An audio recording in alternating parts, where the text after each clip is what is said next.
এই মুহূর্তে আমি রয়েছি, আপনাদের দেখাতে চাচ্ছি এটি হচ্ছে বাইপাইল, যেটি আসলের বাইপাইলে। সেই বাইপাইলে একটু আগে একটি বিদেশি আগ্নেয়াস্ত্রধারী পিস্তল পাকিস্তানের তৈরি আমাদের জানতে পেরেছি, সেটি উদ্ধার করা হলো। এখানে ডিবি উত্তরের যিনি অফিসার ইনচার্জ রয়েছেন তিনি এখন ঘটনাস্থলে এসেছেন এবং এখানে আরও ডিবির অন্যান্য যারা কর্মকর্তা এসআই মোতালিব সহ এবং অন্যান্য কর্মকর্তা রয়েছে। তো আপনারা দেখতে পাচ্ছেন যে এই অস্ত্রটি আসলে তারা এখন দেখভাল করছেন যে আসলে কী ধরনের অস্ত্র এটি, সেটি তারা এখন যাচাই বাছাই করছেন এবং এরপরে এর সাথে আরও জড়িত আছে কিনা কেউ, সেগুলো তারা আরও এখানে অভিযান শুরু করবেন। তো প্রাথমিকভাবে আপনার এই যে একটি কালো ব্যাগ সেই ব্যাগের মধ্যে সেই অস্ত্রটি ছিল। সেটি তোর নাম কি?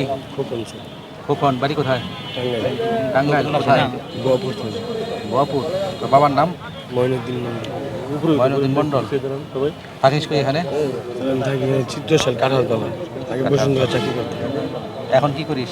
চাকরি চলে গেছে, এখন বেকার। আব্বু অসুস্থ, আম্মু আছে। এটা কোন জায়গা থেকে কি কার কাছ থেকে নিছিস? কাগজ থেকে আর একটা ছেলে আছে, আসে আমার দেয়, যে জায়গায় নাম্বার দেয়, ফোন দিতে গেলে আমি ওখানে এটাতে তুই কি করিস, কি কাজ করিস? এটা দিতে ইউজ করি না স্যার।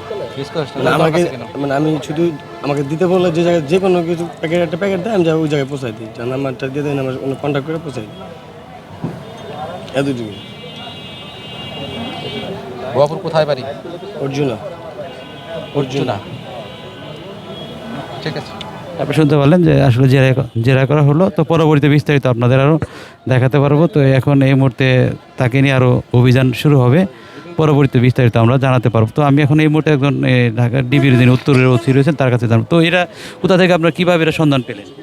জি, আমরা গোপন সংবাদের ভিত্তিতে আমরা জানতে পেরেছি যে একজন অস্ত্রধারী শীর্ষ সন্ত্রাসী সে বাইপাল মোড়ে অবস্থান করতেছে। আমাদের গোয়েন্দা তথ্যের ভিত্তিতে আমরা এখানে অভিযান পরিচালনা করে একজন অস্ত্রধারী ব্যক্তিকে আটক করি এবং তার কাছ থেকে একটা পাকিস্তানের তৈরি বিদেশি রিভলভার এবং 1 রাউন্ড তাজা গুলি সহ তাকে গ্রেপ্তার করি।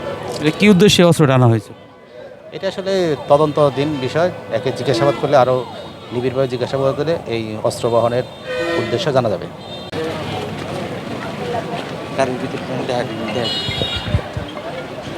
হ্যাঁ, দেখতে